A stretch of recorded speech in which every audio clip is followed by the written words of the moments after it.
નમસ્કાર મારા ધોરણ 6ના વહાલા વિદ્યાર્થી મિત્રો, કેમ છો? મજામાં? સ્વાગત છે તમારું તમારી પોતાની યુટ્યુબ ચેનલ ઓશિયન ઓફ નોલેજની અંદર. આજે આપણે ધોરણ 6 વિજ્ઞાન વિષયના પ્રકરણ 2નું સોલ્યુશન કરવાના છે.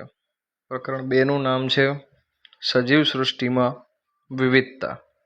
અહીંયા ધ્યાન આપો કે જે વિવિધતા શબ્દ છે એ વિવિધતાનો મતલબ થાય ઇંગ્લિશમાં ડાયવર્સિટી. શું મતલબ થાય બેટા? વિવિધતાનો મતલબ થાય ડાયવર્સિટી. સૃષ્ટિ એટલે વર્લ્ડ અને સજીવ એટલે લિવિંગ. તો સજીવ સૃષ્ટિમાં વિવિધતા. વિવિધતા એટલે અલગપણું. વિવિધતા એટલે શું થાય? અહીંયા લખી દઉં, અલગપણું. અલગપણું એનો મતલબ એવો થાય કે અલગ અલગ સજીવો, જેમ કે પ્રાણીઓ, જેમ કે વનસ્પતિ વગેરે વગેરે. આ સાથે તમને એક સૂચના આપી દઈએ કે તમારા ધોરણના અન્ય વિષયો જેવા કે ગણિત, સામાજિક વિજ્ઞાન વગેરેના વિડીયો પણ નવા પાઠ્યપુસ્તક પ્રમાણે શરૂ થઈ ગયા છે અને એના માટેની લિંક આપણી ચેનલના ડિસ્ક્રિપ્શન બોક્સની અંદર, આ વિડીયોના ડિસ્ક્રિપ્શન બોક્સની અંદર આપેલી છે, તો ત્યાંથી તમે એ મેળવી શકો છો. ચાલો તો વધારે સમય ન બગાડતા આપણે તમારા પાઠ 2ની શરૂઆત કરીએ. પાઠ 2ની શરૂઆતમાં એક સુભાષિતમાંનો એક શ્લોક આપેલો છે કે છાયામન્યસ્ય કુર્વન્તિ તિષ્ઠન્તિ સ્વયમાત્પતે ફલાન્યપી પરાથારી વૃક્ષઃ સત્પુરુષા ઇવ. નો મતલબ થાય વૃક્ષો પોતે કઠોર તડકામાં ઊભા રહે છે પરંતુ અન્ય લોકોને છાંયડો આપે છે. તેમના ફળ પણ બીજા માટે છે. વૃક્ષો પોતે તો ફળ ખાતા નથી, બરાબર ને? પોતાના માટે નથી. તેવી જ રીતે સારા લોકો એટલે કે સજ્જનો પણ મુશ્કેલીઓ સહન કરીને અન્યનું કલ્યાણ કરે છે. તેઓ જે કંઈ કમાયા છે તેઓ બીજાને આપી દે છે.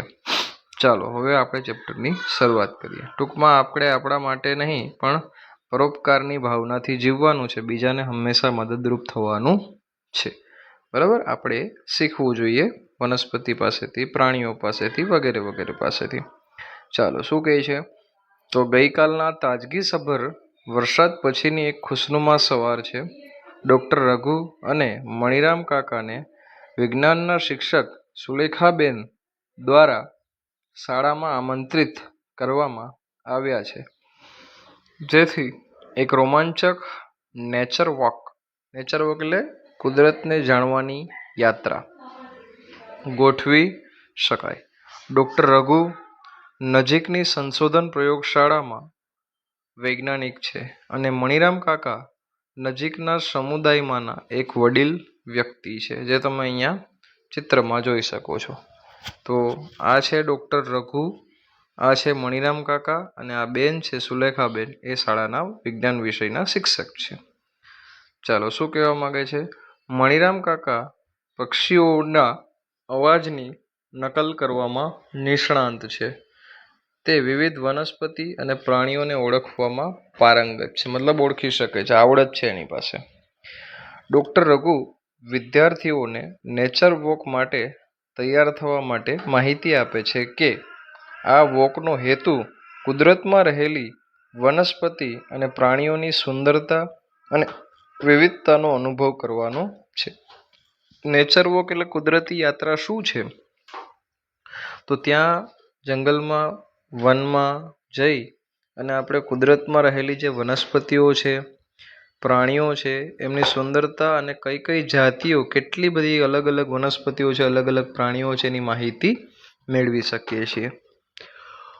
વિદ્યાર્થીઓ તેમની સાથે જોડાવા ઉત્સાહિત છે. વિદ્યાર્થીઓને પણ ખૂબ મજા આવશે. તેઓ તેમની સાથે વાતચીત કરવા અને શીખવા માટે ઉત્સુક છે.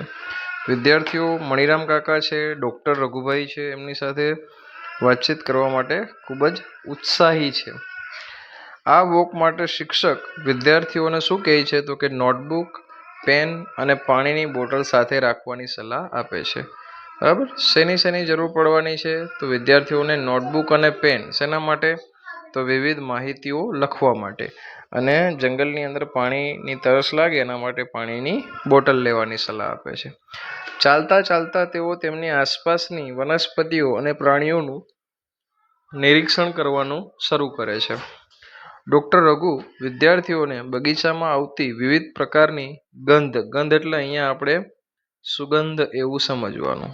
જંગલ છે એટલે સુગંધ પણ હોઈ શકે અને દુર્ગંધ પણ હોઈ શકે. બંને એટલે ગંધ એટલે બંને, સારી અને ખરાબ બંને ગંધ. ડૉક્ટર અને તમામ સજીવોનો આદર કરી તેમને ખલેલ પહોંચાડ્યા વિના તેમનું અવલોકન કરવા પર ભાર મૂકે છે. ડૉક્ટર સલાહ આપે છે કે ભાઈ આપણે જંગલમાં જઈએ તો વનસ્પતિની માહિતી મેળવવાની છે, પ્રાણીઓને જોવાના છે, ટૂંકમાં એની હળી કરવાની નથી. મણિરામ કાકા વિદ્યાર્થીઓને માત્ર વિવિધ વનસ્પતિ અને પ્રાણીઓનું અવલોકન કરવાનું જ નહીં, પરંતુ જુદા જુદા અવાજો પણ ધ્યાનપૂર્વક સાંભળવાનું કહે છે. વિદ્યાર્થીઓ છોડ, પછી આવે ક્ષુપ અને મોટા વૃક્ષો સહિતની વિવિધ વનસ્પતિઓ જુએ છે. જો અહીંયા ધ્યાન આપો, છોડ, માની લો કે આ જમીન છે, જમીનથી એક અમુક ઊંચાઈ સુધી ઉગેલી વનસ્પતિને છોડ કહેવાય. જેમ કે ઘાસ, એનાથી થોડું મોટી વનસ્પતિ હોય છોડથી તો એને ક્ષુપ કહેવાય. અને જો ક્ષુપથી મોટી વનસ્પતિ હોય તો એને વનસ્પતિ અથવા વૃક્ષ કહેવાય. સમજો છો મારી વાતને? જો અહીંયા આકૃતિમાં મેં જે આ ગ્રીન કલરની આકૃતિ દોરી છે, આ એ છોડ છે, એનાથી પછી આ લાલ કલર છે એ ક્ષુપ છે, અને આ કોઈ મોટી વનસ્પતિ એવું છે. બરાબર, સમજો, યાદ રાખજો ભાઈ. ચલો આગળ વધીએ.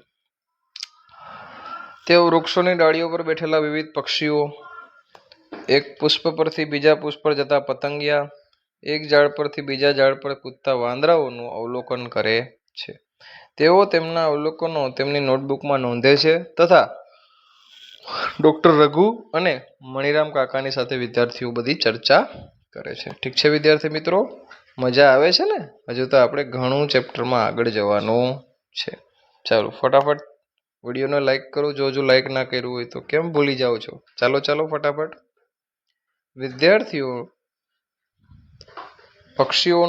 વિદ્યાર્થીઓને પક્ષીઓનો કલરવ. પક્ષીઓ એક સાથે ઘણા બધા પક્ષીઓ બોલતા હોય ને કલરવ કહેવાય. શું કહેવાય? કલરવ. લખો ચાલો. કલરવની વ્યાખ્યા લખો બધા. હું બોલું? ચાલો. એક સાથે ઘણા બધા પક્ષીઓના બોલવાના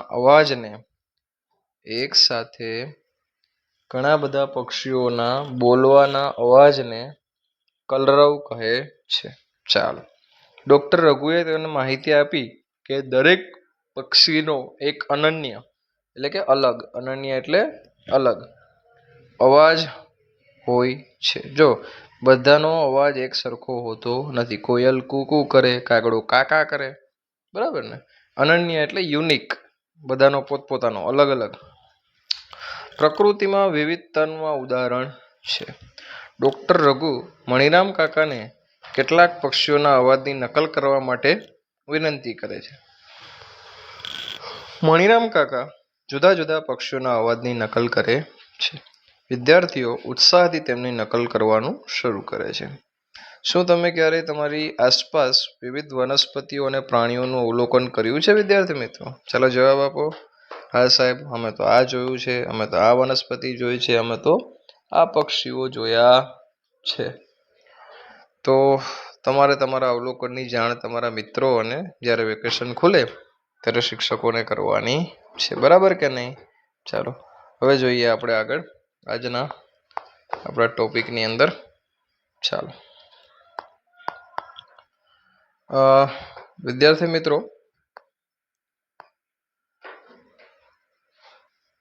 અહીંયા આપણે આપણા પ્રકરણ 2ના પ્રસ્તાવનાની જે માહિતી છે એ અહીંયા પૂર્ણ કરીએ છીએ. બરાબર છે? ચાલો બસ, તો આજનો લેક્ચર આપણે અહીંયા સુધી રાખીએ છીએ. વધુ આવતા એપિસોડમાં, આવતા લેક્ચરમાં આપણે ભણીશું. ત્યાં સુધી